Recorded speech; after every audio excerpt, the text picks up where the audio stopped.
welcome to the Tabletop Games blog topic discussion. Graphic games. In the next article in my series about how board games go from an idea to a product, I want to talk about the creative people who are responsible for the graphics and other visual bits that we see when we play games. Very often their work is what we see first and remember vividly afterwards, but very rarely do we remember their names. If done well, the visual elements of a game blend seamlessly and add to the experience but don't detract from the gameplay. I appreciate that the visual appeal of a game will be of different importance to different people. I'm a very visual person, so illustrations and artwork are very important to me. So it's that I can't name more board game illustrators whose work I've admired in the past, even with games like Wingspan, where the illustrations of the birds are anatomically perfect and were all done by hand. I find it hard to remember the names of the artists who created them. Even if you do remember their names, you probably forget that a third artist was responsible for all the other graphic elements in the game, like the player mat, round end scoring tokens, food icons and other graphic design decisions. I think the problem is that we find it hard to appreciate how much work goes into creating the visual elements of a game. We only really notice it when the outcome isn't brilliant. Of course, whether artwork is good or bad is mostly a matter of taste, but there are times when it is clear when illustrations were rushed. It may not be so obvious with artwork, but I think most people can easily tell when the graphic design in a game wasn't done well.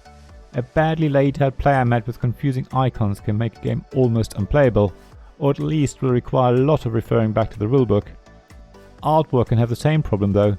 The chosen color palette makes it hard to see where on a game board things need to go, or what different action spaces mean, then even the most beautiful illustrations and drawings don't help the game. Yet, many of us really admire gorgeous artwork. It's not uncommon for people to frame the board and components of a game, because they're just so very pleasing to look at. Box cover artwork is similarly important, and if done well it really pulls you into the game.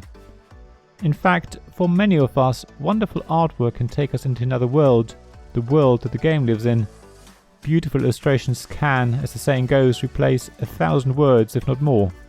You can imagine whole adventures just by looking at a single picture. Artwork can evoke deep emotions. Different games will require different artwork to work well, and the style will also change depending on the target audience. The classic example being that bright colors and cartoon characters will be more appealing to a younger audience, while highly detailed and almost realistic drawings are probably aimed at a more mature audience. The subject matter portrayed in the game's artwork is also important. It needs to be in line with what the game is about. It can represent the type of mechanisms that the game contains, for example, or it can be more about the setting of the game or the story it tries to tell. Again, it is important that whatever the message of a game is trying to convey is, the artwork translates it clearly and in an easy to understand way. Mind you, board games often contain little Easter eggs in the artwork, so it is also possible to hide messages in the drawings and illustrations. What we don't want though is artwork that intentionally tries to marginalize or misrepresent people. The days of drawings showing female characters wearing completely impractical armor should be behind us, even though I know they're not. Graphic design's role is a bit different to artwork though. It is about being able to convey information quickly and concisely. Great use of icons and other small graphics, as well as appropriate white space and the right color palette, will make it easier for us to absorb a lot of information in a short time. In fact, I've been skirting around the visual accessibility for games for now. Of course, for blind, visually impaired or colorblind people, good graphic design is very important. If elements are too small or if the wrong color palette is chosen, then a game can be very difficult or even impossible to access for those people without help. Artwork is often of very little importance for blind and visually impaired people, whose focus is on readability and visual clarity rather than highly detailed drawings. There's a lot more to consider of course, but I hope I've shown you some examples of how important the visual artists are for board games. I have not touched on sculptors or photographers yet, but hope to be able to do so in a future article. If you're a graphic artist in the board game industry, please share experiences and let me know if I've missed important parts of your role in our hobby. I'd love to see them in the comments below.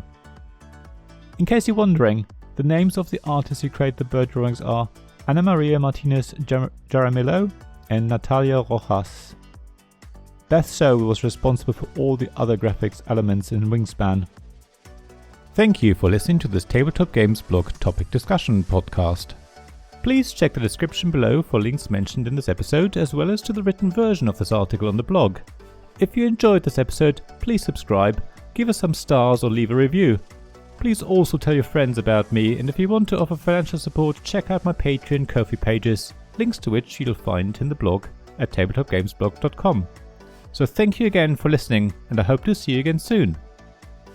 This podcast was made possible by the generous help of my Patreon supporters: Royal Patron Sean Newman, Castle Guard David Miller, Dice Masters Alex Bardi, Paul Grogan and James Naylor, and Shining Lights Robin Kay, Sarah Reed, Tim Vernick and We're Not Wizards.